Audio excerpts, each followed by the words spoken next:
पिछले एपिसोड में हमने देखा था कि बातियान ने कांग्यान सेक के लॉर्ड और उसके बेटे के साथ बहुत ही जबरदस्त फाइट शुरू कर दी थी। वो लोग अपनी पावर का इस्तेमाल करते हुए बातियान के साथ फाइट करने की कोशिश करते हैं, लेकिन बातियान उनको बहुत अच्छे से टक्कर देता है और मार मार कर उसने सभी की हालत खराब कर दी थी। वो लोग हिम्मत नहीं हारते। उन्हें लग रहा था कि जब लॉर्ड का बाप यहाँ पर आएगा तो वो बातियान को मजा चखाएगा, लेकिन जैसे लॉर्ड का बाप वहाँ पर आता है वो तो बातियान के सामने ही झुक जाता है, क्योंकि वो बातियान के एहसानों तले दबा हुआ था। बहुत बार बातियान ने उसकी मदद की थी, तो वो अपने बेटे के ही खिलाफ जाकर उससे कहता है कि बातियान से माफी मांगो। इस वजह से बातियान ने उनकी जान बख्श दी थी, जिसके बाद यहाँ से यह एपिसोड शुरू होता है। तो इस एपिसोड की शुरुआत में रांझी के पिता जो थे वो यहाँ पर बातियान और रांझी से कह रहे थे कि मैंने तुम दोनों का बेडरूम जो है ना उसको क्लीन करवा दिया है, तो तुम लोग बहुत ज्यादा थक गए होगे तो वहां पर जाकर आराम कर सकते हो। ये सुनकर तो रांझी और बातियान दोनों ही शर्मा जाते कि यार हम दोनों एक बेडरूम में अभी कैसे जाएंगे, ये तो अभी हम में से नहीं हो सकता।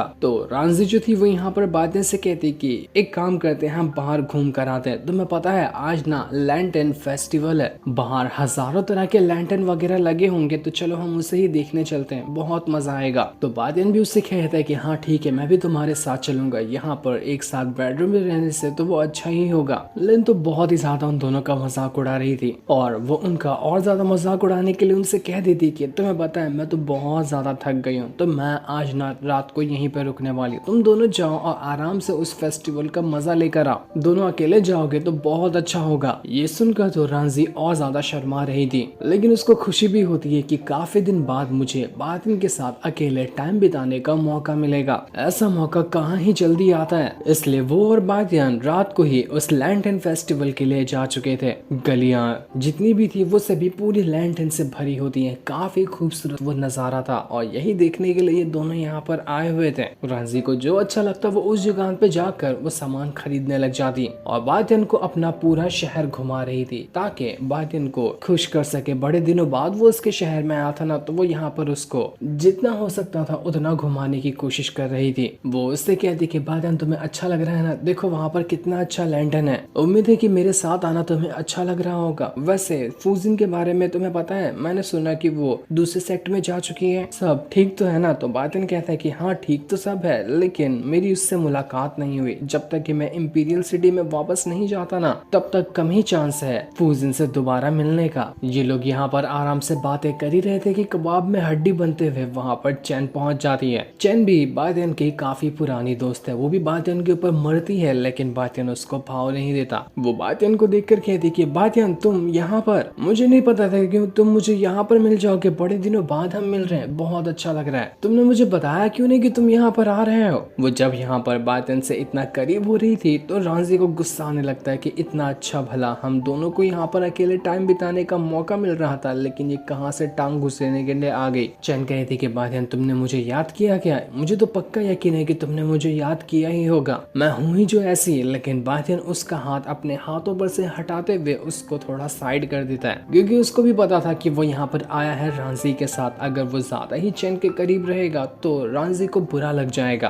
तो बातियान चैन से कहता है कि नहीं, मैंने तुम्हें बिल्कुल भी नहीं याद किया, मैं तुम्हें क्यों याद करूंगा, तुमसे क्या लेना देना है मेरा। ये सुनकर तो चैन को गुस्सा आ जाता है कि अच्छा ऐसी बात है, बताती हूँ फिर मैं तुम्हें। जिसके बाद सारे के सारे लोग जो थे वो आवाज लगाते हुए कह रहे थे कि जरा देखो तो उधर लैंटर्न फेस्टिवल का सबसे खास लैंटर्न आ रहा है, वो कितना ज्यादा बड़ा और कितना ज्यादा प्यारा है। सारे लोगों की नजर उसी लैंटर्न के ऊपर जा चुकी थी कि ये कैसा लैंटर्न है। वो लैंटर्न जो था वो यहाँ पर काफी ज्यादा स्पेशल ऑरा से भरा हुआ था और वो दिख भी बहुत ही ज्यादा खूबसूरत रहा होता है, जिसके चारों तरफ स्पिरिचुअल बर्ड भी मौजूद थे। सारे के सारे लोग यहाँ पर बस उसको देखते ही रह जाते हैं। एक ओल्ड मैन था जिसका ये लैंटर्न था, तो वो यहाँ पर खड़े जितने भी लोग होते हैं उन सभी से कहता है कि आप लोगों को पता है ये लैंटर्न जो है ना वो सबसे ज्यादा खास है, और मैं यहाँ पर आज के दिन सभी लोगों को ये ऑफर देता हूँ कि जो भी इस लैंटर्न को हाथ लगाए उसको एक कमाल का ट्रेजर मिलेगा, जिसको मैंने इस लैंटर्न के अंदर ही छुपा कर रखा है। तो सारे के सारे लोग इस चीज में पार्टिसिपेट कीजिए और जिसके हाथ ये लैंटर्न लगेगा उसको वो ट्रेजर मिल जाएगा। ये सुनकर सारे लोग कहने लगते हैं कि अरे वाह ये तो कमाल हो गया, अब तो ये ट्रेजर हमारा ही है, देखते हैं हमसे ये ट्रेजर कौन ही हासिल कर सकता है। चैन और रांझी दोनों भी उस ट्रेजर को लेने के लिए काफी ज्यादा एक्साइटेड थे, लेकिन बातियान रांझी से कहता है कि रांझी तुम बताओ क्या तुम्हें उसके अंदर का ट्रेजर चाहिए? अगर अगर तुम्हें चाहिए होगा ना तो मैं तुम्हारे लिए वो ला दूंगा। वो तो यहाँ पर खाली चैन को जलाने की कोशिश कर रहा था। इस वजह से चैन को और ज्यादा गुस्सा आ जाता है कि भागो बायतान, मुझे तुमसे बात नहीं करनी। वो यहाँ पर रांझी को भी तकलीफ देने के लिए कहती है कि जितने भी लोग यहाँ खड़े हैं, अगर किसी ने भी मुझे ये लैंटन का ट्रेजर ला कर दिया ना तो मैं उसको अच्छे खासे पैसे दूंगी ताकि ये ट्रेजर रांझी को ना मिल सके। वो ट्रेजर तो चैन को ही चाहिए था। तो सारे लोग कहने लगते हैं कि हाँ बिल्कुल हम लाएंगे ना आपके लिए, बस आप पैसे तैयार रखना, ट्रेजर तो आपका ही होगा। चैन जो थी वो बातें से भी कहती कि बातें तुम नहीं जाओगे क्या ट्रेजर लाने के लिए? जाओ, वो ट्रेजर मुझे ला कर दो, इसके बदले में तुम्हें अच्छे खासे पैसे दूंगी। लेकिन बातें कहता कि भाड़ में जाओ, मुझे कोई इंटरेस्ट नहीं है इस काम में, मैं नहीं लाने वाला तुम्हारे लिए कोई भी ट्रेजर। बेचारी चैन तो वापस से उदास हो जाती है और रांझी तो बस जी भर कर उसका मजाक उड़ाया जा रही थी। वो उस पर हंस रही होती कि बहुत अच्छा हुआ चैन के साथ, बड़ा कबाब में हड्डी बनने आए थे, अब तो उसको हड्डी समझ के ही बाहर निकाल कर फेंक रहे हैं। इसके बाद वो जो ओल्ड मैन था वो लैंटर्न को एक्टिवेट कर देता है ताकि जो भी आए और उस लैंटर्न को हाथ लगा तो वो उसका हो जाएगा। जितने भी लोग थे वो यहाँ पर सभी अपनी पावर का इस्तेमाल करते हुए लैंटर्न को हासिल करने की कोशिश करते। सारे के सारे लोगों के बीच में झगड़ा हो गया था। वो एक दूसरे के ऊपर अटैक करते हुए लैंटर्न की तरफ पहुंचना चाह रहे थे ताकि चैन के पैसे वो हासिल कर सके, लेकिन कोई भी जल्दी उस लैंटर्न तक पहुंच ही नहीं पाता। वहां तक पहुंचना भी काफी ज्यादा मुश्किल था। सारे लोगों के बीच में काफी खतरनाक झगड़ा शुरू हो चुका होता है। चैन बातें से कहती है कि क्यों खड़े खड़े यहाँ पर क्या कर रहे हो, इतने सारे लोग हैं यहाँ पर, जाओ और निकाल लो उस ट्रेजर को रांझी के लिए। नहीं निकाल पाओगे तुम, मैंने तो यहाँ पर पूरा एक झगड़ा क्रिएट कर दिया, देखो कितने सारे लोग फाइट कर रहे हैं इस चीज के लिए। एक बंदा तो सीधा लैंटर्न के ऊपर ही लटक जाता है, लेकिन बाकी लोग कूद कूद कर उसको गिराने की कोशिश कर रहे थे, पर अभी भी किसी के भी हाथ में वो लैंटर्न आता ही नहीं। सारे लोगों ने पूरी कोशिश कर ली थी लेकिन सभी के हाथ खाली रह जाते हैं। लेकिन बातियन कहता है कि मुझे इस मक्खियों की तरह यहाँ पर भिन भिनाते हुए वो लैंटर्न हासिल नहीं करना है, मैं तो दूर खड़े खड़े ही आसानी से वो लैंटर्न ले सकता हूँ। इसके बाद बातियन अपनी पावर का इस्तेमाल करता और जैसे उसने हल्का सा अटैक किया था, जितने भी बंदे यहाँ पर लैंटर्न को लेने के लिए आए हुए थे वो सब के सब उड़कर वहां से दूर फेंका जाते हैं। कोई अब खड़ा तक नहीं हो पा रहा था। इस वजह से बातियन बड़ी आसानी के साथ उस लैंटर्न को सीधा अपने पास ही ले आता है। बातियन को वो लैंटर्न बड़ी आसानी से मिल गया, ना उसको कुछ करने की जरूरत पड़ी, बस खड़ा ही रह गया था। इसके बाद जैसे वो उस लैंटर्न को खोलता है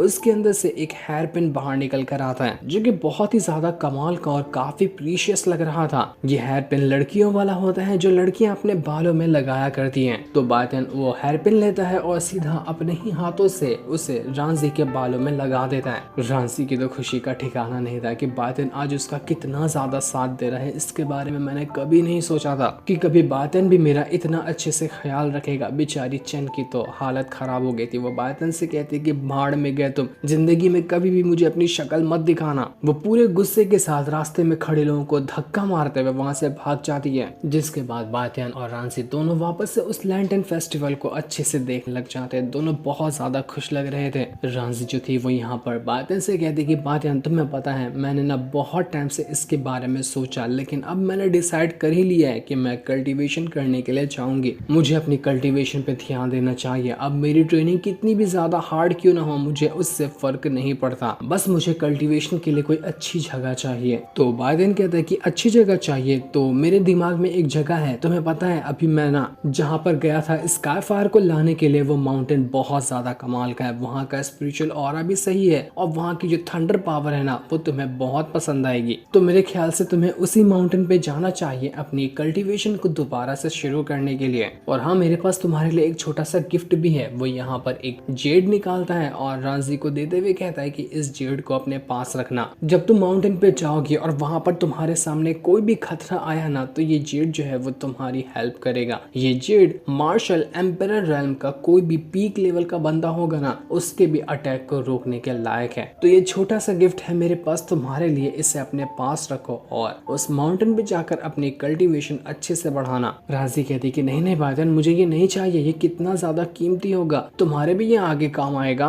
तो तुम इसे अपने पास ही रखो रखो, इतनी ज्यादा प्रीशियस चीज मुझे मत दो। लेकिन बातिन कहता है कि नहीं नहीं, ऐसी कोई बात नहीं है, तुम इसे अपने पास रखो। मैंने देखा है वो माउंटेन को कि वो जगह कितनी ज्यादा खतरनाक है। मैं नहीं चाहता कि तुम्हें बिला वजह चोट लग जाए और तुम किसी मुसीबत में पड़ जाओ, इसलिए मेरे ही सुकून के लिए इस चीज को अपने पास रखो। ये तुम्हारे पास होगा ना तो मुझे सुकून मिलेगा कि चलो कुछ तो है तुम्हारे पास जो तुम्हें प्रोटेक्ट कर सकता है। रांझी तो काफी ज्यादा खुश हो चुकी थी, वो अपनी खुशी को बयान नहीं कर पा रही थी कि आज उसको यहाँ पर बातिन के साथ आकर कितना अच्छा लग रहा था। बातिन कहता है कि चलो अब रात काफी ज्यादा हो गई है तो हमें घर वापस चलना चाहिए। लेकिन रांझी उससे कहती है कि बातिन क्या हम कुछ और देर यहाँ पर रुक सकते हैं, मुझे तुम्हारे साथ कुछ और लम्हे गुजारने हैं, उम्मीद है तुम मना नहीं करोगे। तो बातिन कहते हैं कि ठीक है। इसके बाद वो दोनों वापस से ही लैंटन फेस्टिवल में और घूमने लग जाते हैं। बातिन भी यहाँ पर रांझी का दिल नहीं दुखाना चाह रहा था तो उसने यहाँ पर आकर उसको बहुत ज्यादा खुश कर दिया। इसके बाद अगले दिन बातिन जो था वो रांझी के घर से वापस अपने घर की ओर जाने लग जाता है। रास्ते में लिन जो थी वो बातिन से कहती कि मैं भी बहुत ज्यादा खुश हूँ इस चीज के लिए कि रांझी ने उसी माउंटेन को चुना अपनी कल्टीवेशन आगे बढ़ाने के लिए। वो जगह उसके लिए बिल्कुल परफेक्ट है, तुम्हें टेंशन लेने की जरूरत नहीं है, उसको कुछ नहीं होगा। मैं तुम्हारी शक्ल देखकर बता पा रही हूँ कि तुम बहुत ज्यादा टेंशन में हो रांझी के लिए, लेकिन वो जगह भी तो तुमने ही ढूंढी है ना, और वो जगह बेस्ट है रांझी के लिए, तो तुम फिक्र मत करो, उसे कुछ होने नहीं वाला है। वैसे भी जब तुम घर पे पहुंचोगे तो मैं भी वहां से अपने घर चली जाऊंगी, और जब मैं तुमसे अलग होंगी ना तो मुझे ज्यादा याद मत करना वरना तुम फिर से इमोशनल हो जाओगे, और तुम्हें ऐसे इमोशनल मैं नहीं देख सकती। ये भी वहाँ पर बातिन का मजाक उड़ाने की ही कोशिश कर रही थी तो बातिन भी उसकी बातें समझ जाता है, उससे कहता है कि हाँ ठीक है मैं तुम्हें ज्यादा याद नहीं करूंगा, बहुत ही ज्यादा तुम तो शरारती हो। इसके बाद बातिन जो था वो वहाँ से सीधा अपने घर पर आ जाता है। घर पे आते साथ ही वो कहता है कि पापा सिस्टर आप लोग कहाँ पर हैं, मैं देखो माउंटेन से रिटर्न आ गया। बातिन जैसे ही वहाँ पर आया था उसको वो बंदा भी दिखाई देता है जो अपना प्रैक्टिस कर रहा था। ये बंदा वही था जिसकी बातिन ने हेल्प की थी ब्रेक थ्रू करने में, इस शर्त पे कि उसको करीब 3 साल के लिए बातिन की फैमिली को प्रोटेक्ट करना है। तो ये बंदा वही होता है। बातिन उसके लिए भी कुछ माउंटेन से पिल लाया था तो वो उसको पिल देते हुए कहता है कि लो ये पिल खाओ, ये तुम्हारा ब्रेक थ्रू करने में हेल्प करेगा। तो वो बंदा भी यहाँ पर बातिन का बहुत बहुत शुक्रिया करता है कि बातिन तुम्हारा शुक्रिया जो तुमने मेरे लिए इतनी अच्छी पिल लेकर आए हो। जिसके बाद वहाँ पर बातिन के फादर और उसकी बहन भी आ जाते हैं। वो दोनों यहाँ बातिन को देखकर बहुत ज्यादा खुश थे। वो कहते कि फाइनली बातिन तुम आ गए। तुम्हें पता है हम लोग कितने ज्यादा टेंशन में थे जब तुम उस माउंटेन पे गए तो, क्योंकि हमें भी पता था कि वो माउंटेन कितना ज्यादा खतरनाक है, लेकिन चलो तुम यहाँ पर सही सलामत आ गए हो तो ये बहुत अच्छी बात है। बातिन कहता है कि मैं सबके लिए गिफ्ट लाया हूँ वहाँ से, उम्मीद है कि मेरा गिफ्ट आप सभी को पसंद आएगा। सबसे पहले तो वहाँ पर वही ड्रैगन बर्ड आ जाती है जिसको